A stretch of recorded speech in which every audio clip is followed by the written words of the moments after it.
Welcome to Radical Feminist Perspectives. Today we are going to hear about the book The Spinster and Her Enemies, Feminism and Sexuality, 1880 to 1930 by Sheila Jeffreys, and it's being discussed by Elizabeth Miller and Sheila Jeffreys.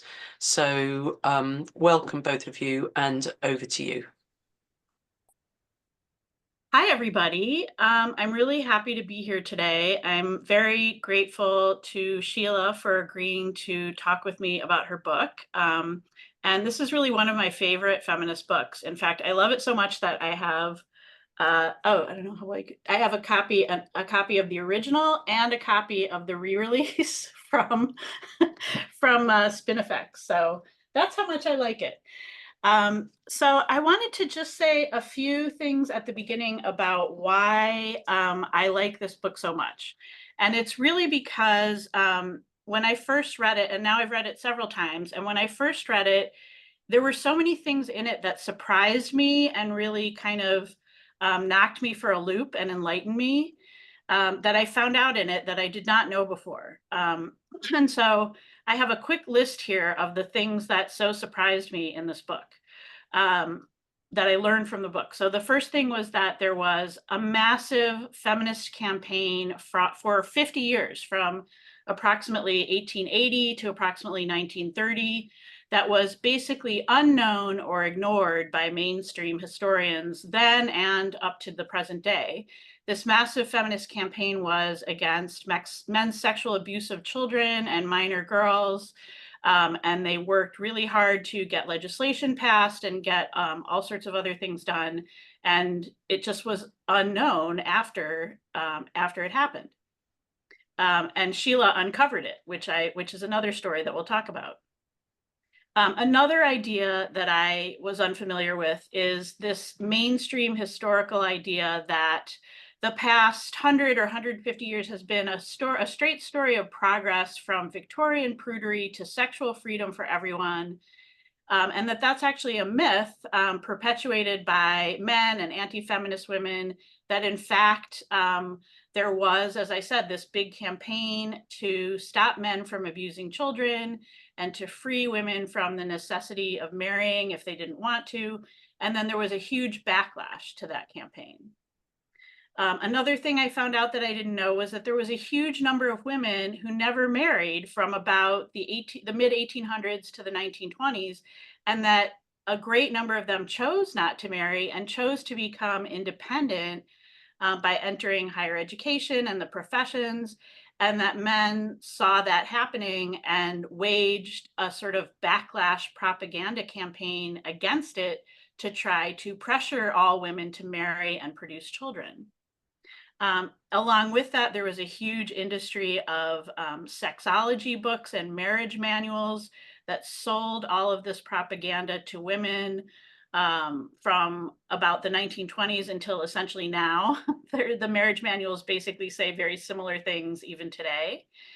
And that the propaganda campaign had a lot to do with causing the end of this big militant feminist movement that started around the 1880s and went for about 50 years. So I didn't know any of that. And I was just shocked to find this all out in the book. So shocked that I had to read the book more than once because it was just so eye-opening. And so with that, I want to engage in conversation with Sheila.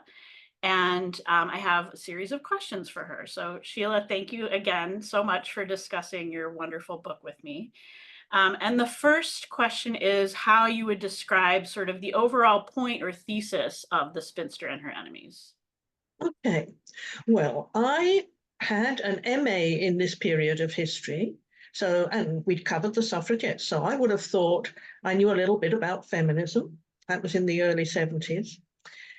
And then in the late 70s, 1978, I got involved in the Rape Crisis Centre in Leeds, in Yorkshire.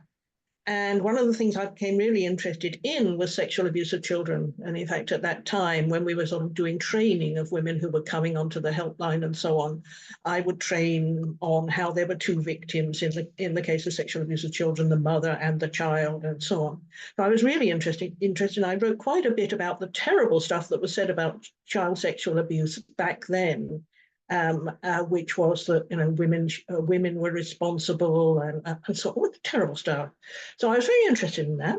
So I thought that's what I'm going to do a PhD on. I'm going to go and ask women what is their experience of child sexual abuse.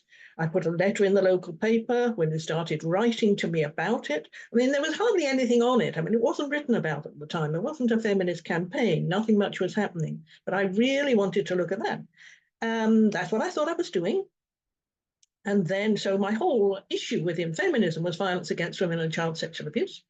And then I decided I'd do this PhD. Then I went to the Fawcett Library in London to look at what they might have, because it was a feminist library. I thought something to do with my research, something to do with child sexual abuse. Now, contemporary, I had no idea that there had ever been any campaign about this before, that feminists had ever looked at it before, because in the early 70s, it wasn't happening within women's liberation movement. Feminists were not writing about it then. It wasn't until the late 70s that feminists in this new wave started looking at it. So the whole knowledge of the fact that there had ever been a campaign before had somehow extraordinarily disappeared.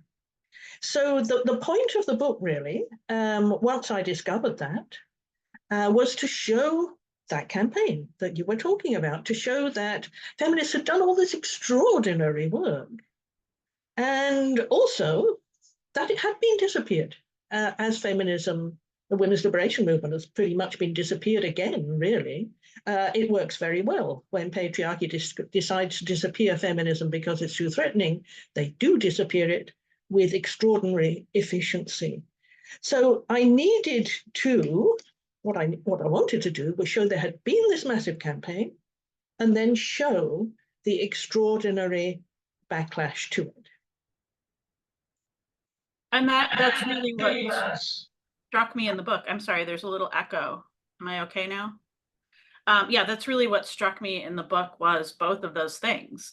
It was just so astounding because we don't think that much about massive political movements being disappeared from history, even though maybe it's naive of me to not really think about that, but I didn't. So you did a lot of painstaking research in the Fawcett Library into multiple primary sources. And when we read the book, we see all of these quotes, like very detailed excerpts from these primary sources. And I think you said nobody had really read these before or paid attention to them. So talk a little bit, if you would, about what your research process was like. I imagine you going through boxes of letters and sort of reading handwriting, very painstakingly reading handwriting. It must have been extremely difficult to sort of cull all of this information from these dusty, kind of unorganized primary sources. What was that like? Well, there was this wonderful library, the Fawcett Library. The contents of it are now in LSE in London, and they've disappeared into other archives. But this was a wonderful archive and library of its own. It was set up to contain the archives of Millicent Fawcett, who was a very famous suffragist who was born in 1897. So it got all her stuff together, and also lots of other women's archives since then, before I went there in the late 1970s.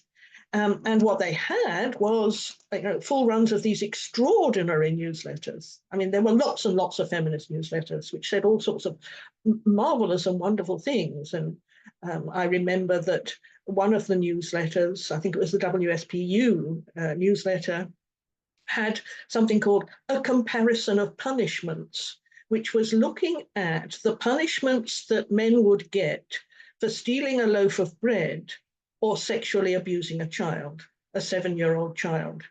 and pointed out that it was much worse for stealing a loaf of bread. And in fact, even at that time, this was, in about 1910 or so, they were blaming the children and saying that the children led the men on and so on.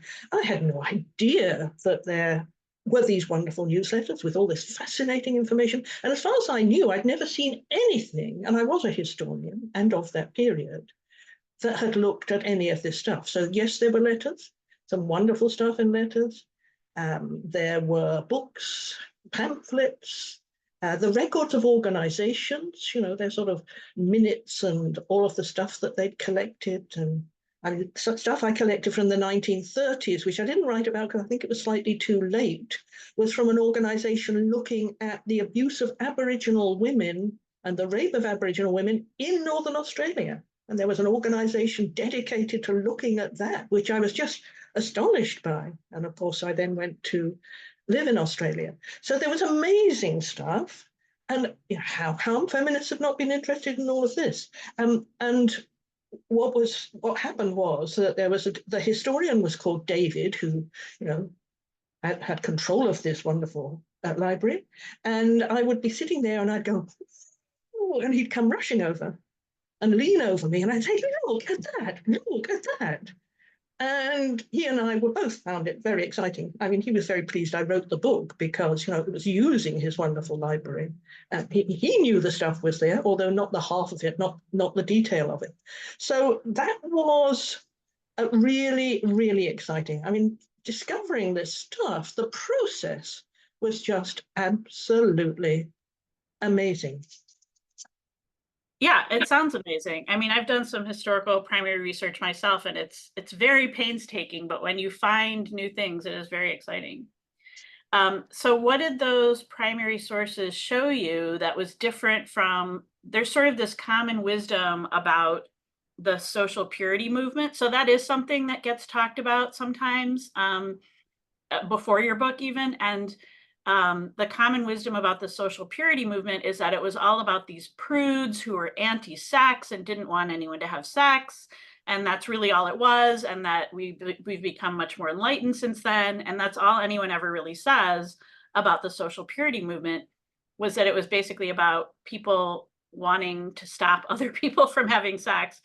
What did you find out that was different from this common wisdom about history that had been being pushed? Yes. So when I did an MA in this period, and we did something about the suffragettes, we heard about the prudes and the Puritans and how the feminists had been very unenlightened about sex, and I absorbed the conventional wisdom, which was a story of progress from backward prudery, where they covered the legs of pianos because they could be too rude to see the piano legs, up to incredible, exciting sex of the sexual revolution. So that was the story. But in fact, of course, there was this great campaign by women, and they had particular objectives that they worked towards, and actually one of which was the raising of the age of consent in the Criminal Law Amendment Act to stop men using women in prostitution. That's basically what it was about, because men could just use little girls and say they consented and have no problem with that. So that was really important. And there was Punishment of Incest Act. There was no penalty for incest. Men and brothers could use their female relatives with impunity. The feminists set up a huge campaign around that. There was a campaign against rape in marriage, which was not really successful at that time. They didn't manage to change the legislation, certainly. So all of this was going on. I've known nothing about it. And it was an attempt to change male sexuality, to curtail, restrict, change male sexuality in the interests of women. And there's this big recognition of the way that sex imprisoned and subordinated women, and they analyzed it, and there was philosophy, and that was extraordinary stuff. Yeah, there was a lot in the book that was so interesting to me about the social purity movement, where women were trying to get men to change, actually. That was a big part of the campaign, was to try to get men to realize that another myth was that male sexuality was so natural and so sort of violent and uncontrollable that men literally could not control it. And so women just had to sort of accept that men couldn't control it and just give them what they demanded. And this campaign, there was a lot of campaigning around trying to get men to realize that they were capable of controlling themselves and that they should, and that men should change. And then this was also interesting to me. There were actually a lot of male organizations for men and by men that sort of took that idea and did encourage men to be chaste or to control themselves. But then what was also interesting was those then sort of went into around World War I kind of in a nationalist direction and kind of a eugenicist direction, with men saying, you know, we should remain strong for the good of our nation and things like that. So it got a little bit off the rails. Do you want to comment on that at all? Yes, I mean, I was very surprised by social purity because I had accepted the idea that these were just backward prudes and Puritans. And then I started reading what they were writing, and it was much more complex than that. The main thing was to end prostitution. They were all convinced that prostitution was a horror for women, and that, of course, they tried to rescue women. They set up these rescue homes and trained them to be maids and servants. So there were some of the things they were doing were a little bit questionable, but they certainly thought that prostitution had to come to an end, which was very strong. It actually reminds me quite a bit of the Nordic model today, that at the time women were being prosecuted for soliciting men. Men were not being prosecuted. And part of the campaign was to reverse that, which is kind of similar to the Nordic model. So it's interesting to see these things come back around in history and how hard it is to make progress. Yes, the Contagious Diseases acts were these acts which allowed the police to simply take women in off the street and examine them. Absolutely nothing was done. Men were assumed to have carte blanche. They absolutely had to, do their urges, exactly how it is now in that sense. But yes, the women did make a difference. They got in the end. In a later book, I explain that in the 1940s, they actually got a League of Nations convention against the trade in women.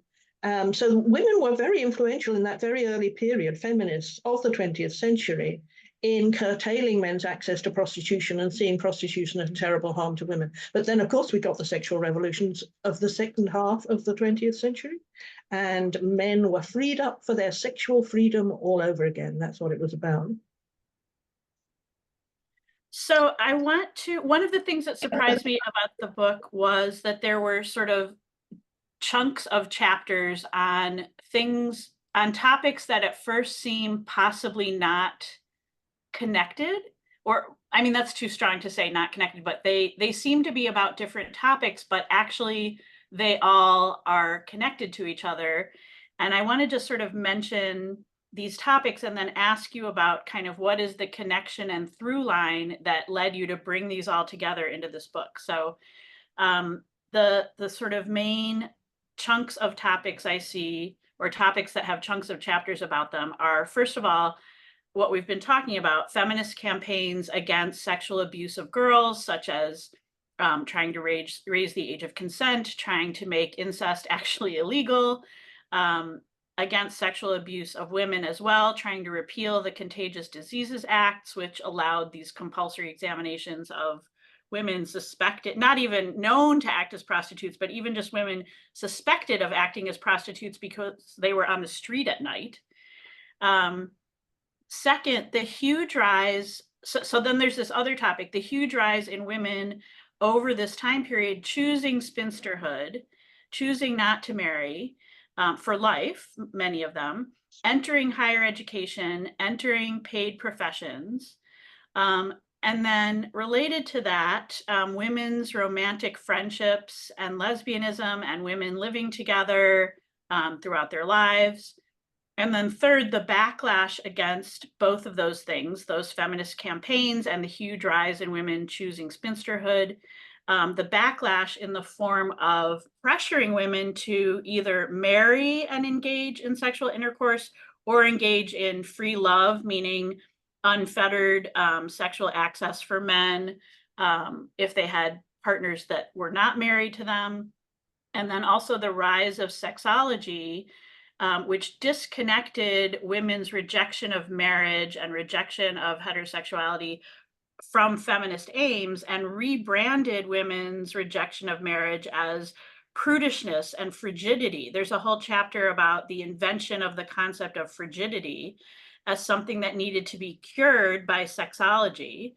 And then also in the case of lesbianism, the invention of the idea of sexual deviance, that lesbianism was not something that women could choose to be together, but was sexual deviance, a mental illness. That sort of also goes along with the rise in Freudianism and psychoanalysis and all that. So the first time I read the book, I felt like, okay, what do all these things have to do with each other? And I think I know now, but I'd like you to talk about what made you decide to write about all of these things in one book. What is the through line that connects all of these topics? Okay. Well, first of all, I think what I need to do is just go back slightly and look at some of the ideas of the feminists in that period of the 1890s, for instance, so that we understand how the backlash developed and how all of those things developed in response. So, Jo, could I have the first slide?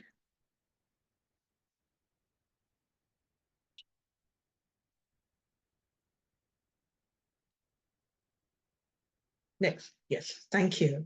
Thank you. So what I write about in the book is some wonderful women with shades of politics, and I try to explain what the shades of their politics were and how they differed from each other. This one, well, Elizabeth Wolstenholme, I am particularly fond of. She had a male partner, Ben Elmy, but she didn't marry him because she was a free thinker. She didn't believe in religion. She was involved in the Contagious Diseases Act campaign to end those acts. And the other women involved in the campaign thought she was embarrassing because she wouldn't marry and would actually give the campaign a bad look. And so they forced her to marry, and in the end, she had to marry Ben. But Ben was very, very supportive and wrote similar stuff to herself. But she was extraordinary in the way that she made it clear that sexual oppression through sexuality was fundamental to the oppression of women. So I would just like to give you a couple of quotes from her to show how amazing that campaign was at the time. This is a little bit of poetry from her. She says, it's about marital rape, really, and marital rape was her main concern at this moment. For but a slave himself man must ever be, till she to shape her own career be free. Free from all uninvited touch of man, free mistress of her person's sacred plan, free human soul, the book that she shall bear, the first, the truly free to breathe out air. From woman slave can come but menial race, the mother free confers her freedom and her grace. So in other words, she's saying, yes, men will be liberated as soon as women can have control over their bodies. So control over their bodies is the absolutely crucial thing. And of course, we're nowhere near there. We are nowhere near there. Women are absolutely unable to say no. Women are in no position to prevent being sexually used by their partners and are under huge pressure to consent. And of course, there is still rape and so on. So the crucial line, I think, is number 3, free from or uninvited touch of man. I mean, this is an ambition. It's almost impossible to imagine, almost impossible to imagine. And that was the ambition of these wonderful feminists in the 1890s. I mean, it is really quite horrifying to imagine how, 120 years later, we cannot imagine this. Impossible to imagine. Okay, can we have the next slide, Jo? Right, so this is her writing about marital rape. And she says, is a violation of the primary natural right is and ought to be wholly independent of any legal or otherwise artificially created relationship between the parties, and that would be a gross immorality that any act by a husband, however base and cruel it may be, is justified by the matrimonial consent of the wife, once given and never to be retracted. Well, this is extraordinarily modern. There was And this was written in like the 1880s or so, right? Yeah, 1890s maybe, yes. Whereas in Britain, marital rape only became illegal in 1992 as a result of case law. I mean, extraordinary stuff. And still women actually have to be sexually penetrated. All over the world, women have extremely little right whatsoever to say no. It's absolutely fundamental to the oppression of women. And she wrote about it in a way which was, again, visionary, I think, really. Okay, Joe, so finish with those now. So can I just point out a comment quickly that Marion just made in the chat that I think really fits in here? She says, in the early second wave, we used to talk about women abandoning men emotionally and sexually and just living life. The things that we fought for women, equal pay, domestic violence refuges, better job opportunities, etc., were all to facilitate women being able to abandon and walk away from men. And I think the men definitely knew that both in the 1970s and, 100 years earlier. And that was, I think that's part of what led to the rise of sexology and these marriage manuals. yes, absolutely, because at the end of the 19th century, with this huge feminist movement, women were actually beginning to gain forms of employment which meant they didn't have to marry, and they could actually go and live with other women and work as teachers or as typewriters, as they were called. Women who typed were called typewriters.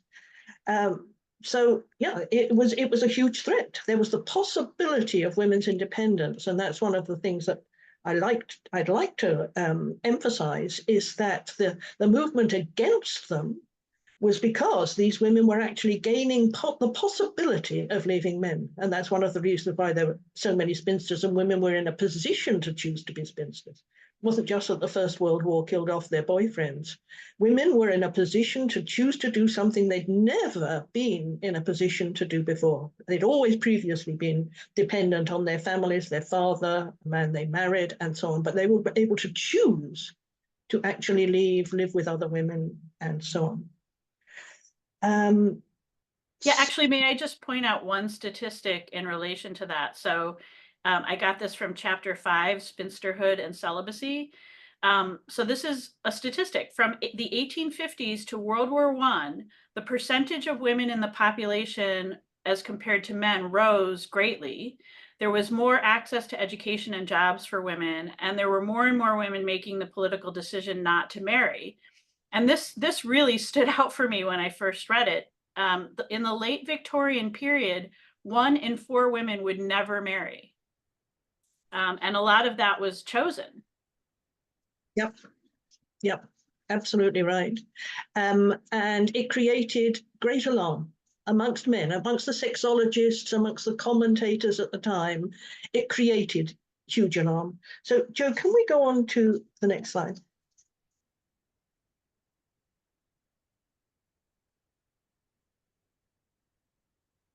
Oh, sorry, this is a bit that I should have just shown you before. It's another example of what feminists at the time were saying. This is Frances Swiney. She was a theosophist. The theosophists didn't do sex. It was creative theosophy by Madame Blavatsky. Women married to men didn't. She was married to a general. I think she didn't do penetrative sex or anything of that kind. It was very sort of psychic. And she actually says the first male cell, the first male organism as an entity separated from the mother, was an initial failure on the part of the maternal organism to reproduce its like, and was due to a chemical deficiency in the metabolism or physique of the mother. So men were just a terrible mistake that happened as a result of chemical deficiency. Otherwise, they wouldn't be there. She also wrote lots of interesting stuff about how the first organism that floated around in the ocean before any creatures were really formed just reproduced without any need for the male organ. And then later on, there was a creature that floated around that carried the male organ in a little sack around its waist. I quite like that one. And then it was quite a long time before there were free floating penises, which required some kind of alimentary canal and food to survive. So the penis that was floating around had to develop something around itself, which became a male life form. But all she thought, just a terrible mistake, just a kind of mistake in science. Okay, can we have the next slide? Okay.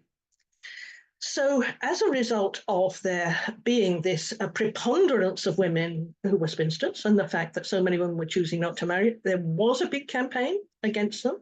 And it was mainly by the male sexologists and commentators of the time. But the campaign for spinsters against spinsters was able to recruit some women. This woman, her writing in the 1920s, was Stella Brown. She was a socialist feminist. Now, what was interesting to me is that in 1977,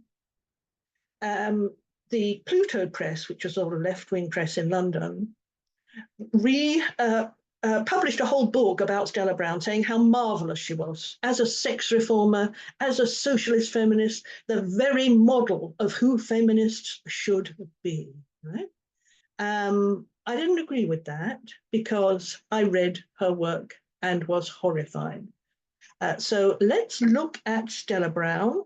She's talking here about spinsters.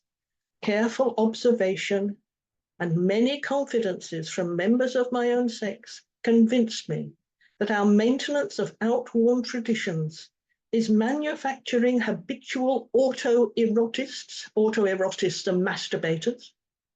The language is lovely. And perverts out of women who would instinctively prefer the love of a man, who would bring them sympathy and comprehension, as well as desire. I repudiate all wish to depreciate or slight the love life of the real homosexual, but it cannot be advisable to force the growth of that habit in heterosexual people. So Stella Brown was trying to stamp out spinsterhood and lesbianism, because these were very, very dangerous. You see why I was unable to accept that there was a positive sexual revolution in the 1920s, and that this socialist feminist was actually, somebody positive in any way, because what she actually wrote was horrifying. But the socialists who republished her work in 1977 obviously did not recognize this as a problem. And they didn't mention it, of course, in their book. Can I have the next slide, Joe? This is more from Stella. I would even say that after 25, the woman who has neither husband nor lover and is not undervitalized and sexually deficient, there was a lot of sexual deficiency around, apparently feminists tended to be sexually deficient, is suffering mentally and bodily, often without knowing why she suffers, nervous, irritated, anemic, always tired, or ruthlessly fussing over trifles. Is that you? Are there spinsters here who have got this problem? Or else she has other consolations, which would be masturbation. She was very frightened, and lots of others were very, very frightened of consolations, which make her so-called chastity a pernicious sham, right? So it's extraordinary stuff. But this is the woman who was promoted by socialist feminist historians as, the most significant and important woman of her time, the revolutionary who was freeing women. And yet this is how she wrote. Extraordinary stuff. Anyway, I will leave that there for the moment. Yeah, it is extraordinary stuff. And there were a number of quotes in the book by both male sexologists and women who agreed with them, talking about how women actually needed sort of an infusion of semen. It was almost like a medical treatment in order to be healthy, and that women who didn't get regular infusions of semen were all dried up and sickly. I mean, there was really a very developed theory around that, which was pretty horrifying and shocking to me to read. So maybe this is a good time to talk a little bit about what led to the creation of sexology, which started sort of in the 1890s and then continued into, got really sort of very well developed in the 1920s. What I'm sure most people have heard about Havelock Ellis, who is celebrated even today as sort of one of the champions of sexual liberation, and he's posited as a feminist because he said that women were entitled to sexual pleasure. But in the book, we see kind of the dark side of that he was saying that he wrote all these sexology books saying that women should be having sex with men, and that they should be having it in a way that where the man was dominant and the woman was submissive, and that this was very important because it was both, there's a little bit of an inherent contradiction here. It's both natural to the way men and women are, but also it's extremely important that sex happen that way to sort of perpetuate the proper relationships between men and women in the world. But that we should make sure that women have orgasms during this dominant and submissive sex, because it will make them dependent on men. And also, I think it was seen as sort of a consolation for them submitting. So that was all very interesting to me. Do you want to talk a little bit about not just Havelock Ellis, but the creation of sexology as sort of a quasi-medical and quasi-scientific phenomenon? And most importantly, like, why did this happen? What was it attempting to achieve in society? Yes. Now, sexology arose in the late 19th century. There was the science of everything was being developed in the 19th century. You know, there were men who were studying fruit flies and and the DNA of fruit flies, as it were, not DNA because they wouldn't have known that, but they were working out different names for the fruit flies, different names for everything.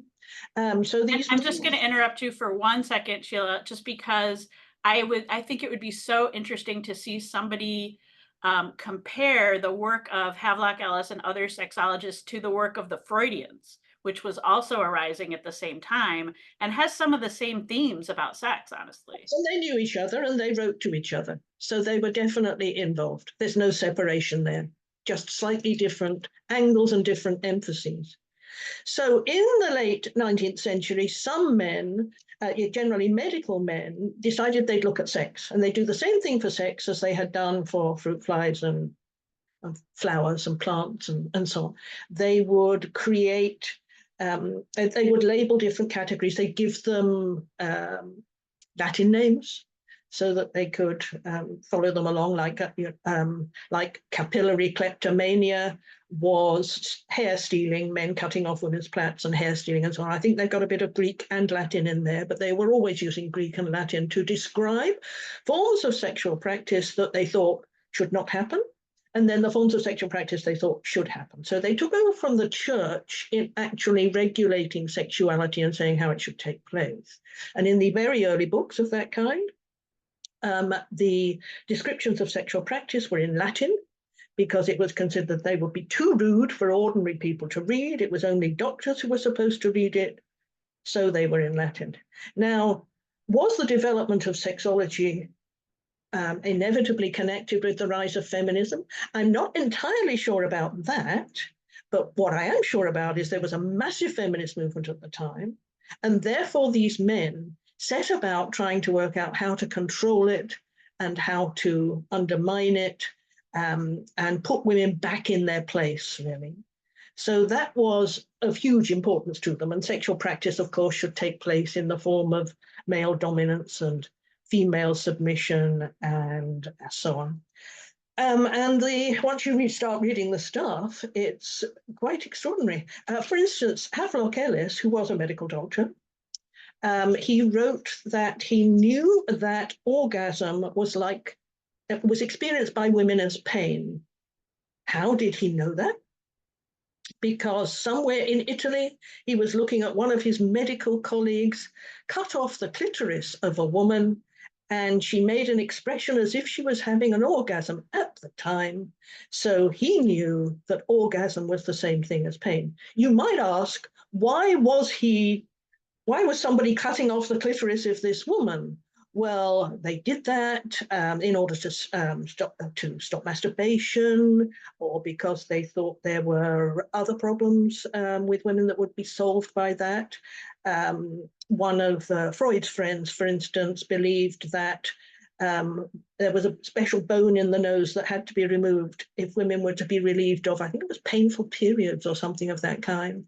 And in one operation, this man left a huge bit of gauze in the woman's nose, and that created a bit of a crisis. So he called Freud, who had to rush in and try and work out what to do. And I think they managed to get the piece of gauze out of the poor woman's nose. Anyway, they were just experimenting. So these men were not just writing the books, they were doing extraordinary physical experiments and surgery on women. So yes, these men got very involved in trying to curb women's liberation. And they invented, I'll just say a little bit about the frigid woman stuff here. They believed that women who were frigid, not having orgasms with men, and of course women didn't see any reason why they should. In the 19th century, nobody was talking about orgasms. Women were just being sexually used and resenting it, and so on and so on. But suddenly at the end of the 19th century, beginning of the 20th century, they're supposed to have orgasms. These men believed if they didn't, they and spinsters, and of course lesbians, would be what they called a, and this is the exact words, threat to civilization. Women could only be calmed down and subordinated if they had orgasms during penis in vagina sex. That's what they had to have, and they had to enjoy it because that would subordinate them. So you can see why they were very, very excited to create this movement of what they call sort of, women's sexual liberation. Actually, they called it in the 60s as well. It's always about women's sexual liberation. What it actually means is man's right to use women and control women. So that's what sexual revolutions are. But I think there's a lot of people who don't completely understand that. Well, that leads to a question that I was going to ask about sort of thinking about the arc of feminist campaigns and then the backlash against feminist campaigns that we see in the book happening from this 50-year period from about 1880 to 1930. What parallels or differences do you see between that arc of feminist campaigning and backlash and recent times, the present day, like the last few decades and today? Yeah. Well, I would say that the so-called sexual revolutions of the 1920s and the sexual revolution of the 1960s worked. The purpose of them, to a large extent, was to control women. And I think that worked in the 1960s. I mean, I've written about that in my book, Anti-Climax. And the stuff that was being said was just as terrible as what was being said in this sexual revolution of the 1920s. In fact, dreadful stuff about controlling women and really very woman-hating. So I think it worked, because at the beginning of the women's liberation movement in the late 60s, early 70s, I think a lot of feminists did think that one of the most important things about feminism was sexual liberation. They wanted orgasms. It's very, very difficult for women to have orgasms in penetrative sex with men. I mean, it's always been difficult. It is very, very difficult.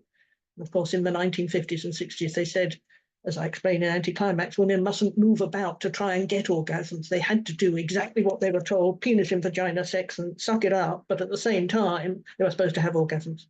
So that was very difficult. But I think at the late 60s, early 70s, there's a huge concentration amongst women who call themselves feminine on how women should be able to have orgasms, how they should be able to have free sexuality and free love, very much similar to what was going on in the 20s, in fact, without any understanding that sexuality needed to be fundamentally changed, that it was actually constructed through male dominance and a fundamental element in the oppression of women. So I think that was a problem in the early women's liberation movement.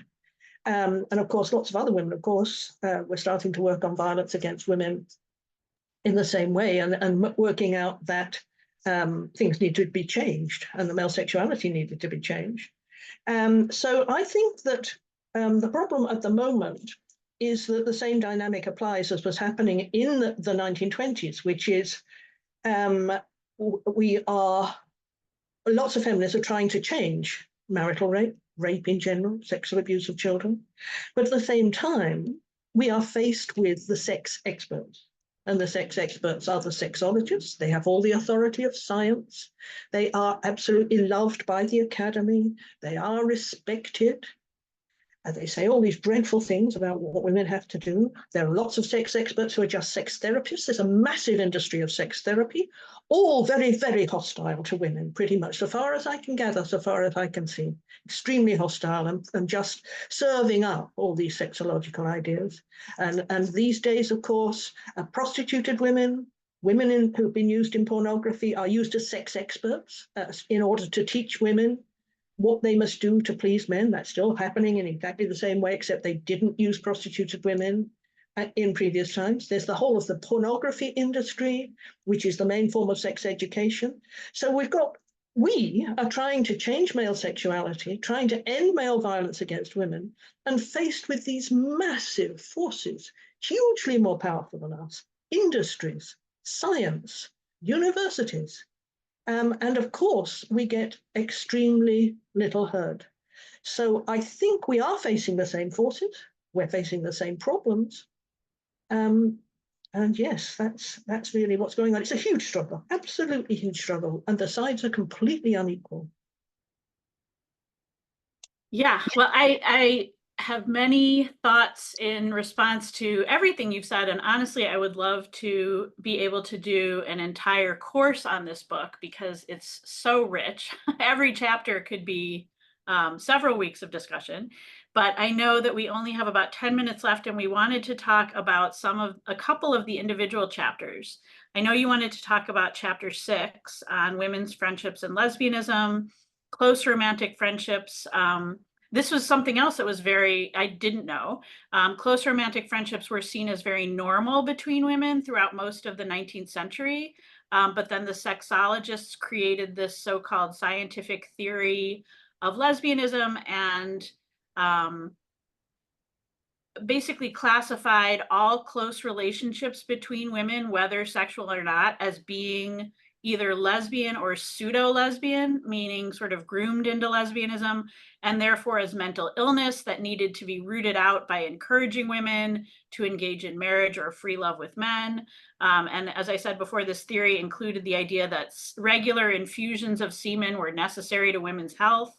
So I thought that was absolutely fascinating, the way that the sexologists were engaged in a project to sort of very heavily groom women against being in close friendships with each other. Yes, that's absolutely right. And if you read the sort of women's novels, I mean, that's very fascinating to me, that at the end of the 19th century, before close friendships and indeed lesbianism were prescribed, as they were later, you've got really close friendships in schoolgirl books, for instance, and they're absolutely celebrated, these close friendships. And then in the 1920s, we see a huge backlash. And in those books, even the same writers, about probably the same women, the headmistresses, who were often lesbians living with each other, of course, you see a campaign against those friendships, and they're said to be dangerous and so on. So that's just one part. But there was a huge backlash going on against lesbians at that time in the so-called sexual revolution. Can we have another slide, Jo?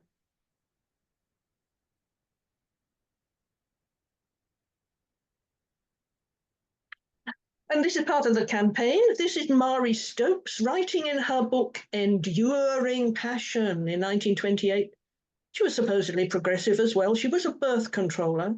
as indeed Stella Brown was, all the socialist feminists, so-called sex reformers, were birth controllers. I should say something about this at this time, of course, which is that many feminists in the early 20th century were not happy about the development of birth control, because they said being able to say to men, no, they didn't want to have sex because they didn't want babies, was a power in their corner. It was something they found helpful. And what happened with the development of birth control was that men could use them at any time, day or night, whenever they wanted. And this was seen as not a good thing. So there was a battle there between the Marie Stopes and the Stella Browns, the birth controllers, and the feminists who said this isn't necessarily a good idea. I mean, it's something that has to happen if perhaps if women are in enslaved conditions, but it's not necessarily a good idea. So this is Marie Stopes, who was also a eugenicist, by the way, as many of these women were at the time. If a married woman does this unnatural thing, this is about lesbianism, she may find a growing disappointment in her husband, and he may lose all natural power to play his proper part. No woman who values the peace of her home and the love of her husband should yield to the wiles of the lesbian, whatever her temptation to do so. And as others have said to me, that Marie Stopes probably knows what the wiles of the lesbian are like and how exciting they are. The way she writes about it, you get that feeling. So growing disappointment in the husband is because sex with women is so much more exciting and satisfying. Hands are so much better than penises in every way. So she's obviously fairly aware of that. And in fact, in Anticlimax, I talk about how one of the sexologists, an American sexologist in the 1960s, wrote that men should not use their fingers to pleasure their female partners because they'd never want the penis again. So it's a problem. It's a problem that being hammered with a blunt instrument is not necessarily something that women want to do. So yes, she was part of just a really quite vigorous anti-lesbian campaign at that time. Can we have the next slide, Joe? Now, I put this one up just because it's one of my very favorite slides. I've got quite a lot of information in that chapter on women's friendships and lesbianism about women who were lesbians at the time and what they were doing with each other, because a lot of women were. And one of them, one couple was Winifred Holtby, a novelist, and Vera Brittain, who you've probably heard of. Now, Vera Brittain married, and at that point, obviously, this took her away from Winifred Holtby, because that's what frequently happened. Women felt under enormous pressure to marry. There was a lot of social pressure to marry. Sometimes they couldn't survive without marrying financially. So Winifred Holtby, who then went to South Africa and died at about 36 of kidney problems, I'm very sad to say, she's writing to Vera Brittain after the marriage. And this, for me, it's the most poignant letter, and something that I can never get out of my mind. It's in my mind often. I am happy. In a way, I suppose I miss you, but that does not make me less happy. I find you in all small and lovely things, in the little fishes like flames in the green water, in the furred and stupid softness of bumblebees fat as laughter, in all the chiming radiance of warmth and light and scent in the summer garden. When a person that one loves is in the world, then to miss them is only a new flavor, a salt sharpness in experience. It is when the beloved is unhappy or maimed or troubled that one misses with pain. But even pain is perhaps not wholly undesirable. So this is what happens to lesbians when women decide that they need to go straight and marry in that period. But you can see why I absolutely love the quote. Anyway, that's it for now. For that one. Oh, sorry. Were you going to go on to another slide right now? A bit more about, because I'd like to do my Eurolagnia quote. Anything more you want to say about the sort of backlash in the 20s and sexology and so on? Just one small thing that I was thinking about when you were reading that quote was that I just started doing a little bit of research into what was called smashing at women's colleges in the 1890s through like the 1920s, where women would have these very close romantic friendships or lesbian relationships. So it's not always clear which one.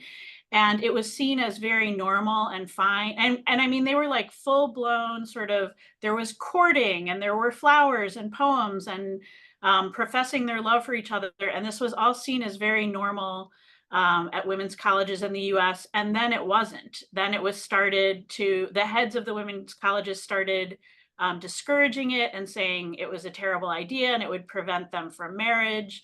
And they're actually primary sources on this in, I believe it's the Smith College Archive, and I want to see if I can try to look them up because it seems really related to what you were just talking about. It really is. It really is. I know we just have a few minutes and you wanted to talk a little bit about Chapter 7, Anti-Feminism and Sex Reform Before the First World War. And here, this chapter talks about the birth of sexology, Havelock Ellis, etc., in the period from the 1890s to the 1920s. And this development of sexology enabled anti-feminists to mount an onslaught on feminism with all the authority of so-called science, a science they invented out of whole cloth. Some of the ideas in sexology were that men and women have separate spheres. Women's sphere is motherhood. Women's liberation is to be able to engage fully in motherhood, and that women are naturally submissive in sex and men are naturally dominant. But also at the same time, it's very important that we need to organize everything to maintain that supposedly natural relationship between men being dominant and women being submissive. So it's natural, but it's also very fragile and it can be destroyed, and we have to maintain it very hard. Yes, and indeed, Henry Havelock Ellis decided that he needed to say, because he was very confronted, obviously, by feminism, he needed to say that feminism should be a celebration of motherhood. That's what it should be. Not women thinking they can do all sorts of things that men do, the sort of jobs that men do, the sort Not of those pesky education and job things, not at all. yes, Just and sports. And sports, he didn't think women should do sports either. Of course, although the sort of movement of creating schools for girls was happening at this time, and women were doing sports. So, can we have the next quote?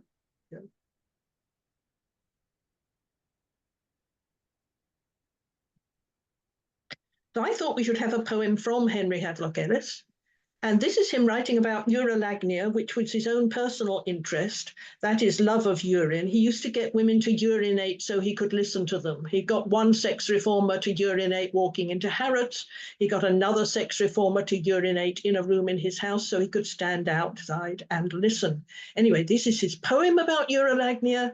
My lady once leapt sudden from the bed, whereon she naked lay beside my heart, and stood with perfect poise, straight legs apart. And then from clustered hair of brownish red, a wondrous fountain curve, all shyness fled. Arched like a rainbow, liquid rainbow in the air, she cares not she what other women care, but gazed as it fell and faltered and was shed. So, lovely poem. He was clearly into, when I used to teach this, I did all the sort of movements and all of the arching liquid and so on and so on. So obviously he was interested in men urinating because women don't have this. Women don't do this, okay? So he was into women, men liquidating, urinating, and he wanted women to do that to make him excited. But his wife was a lesbian, and he obviously found that a little bit difficult as well. No, somebody's saying in this quote, was it a woman? Well, in his eyes it was, and yes, he did make women urinate for his satisfaction. So that's sexology, I think, in a nutshell, full of men with very, very, very strange, fetishistic and peculiar ideas who wanted to justify all of them and also suppress women. But thank you. Thank you for letting me talk about all of this, because I love these quotes. I just absolutely love them. And I've had an opportunity to talk about them.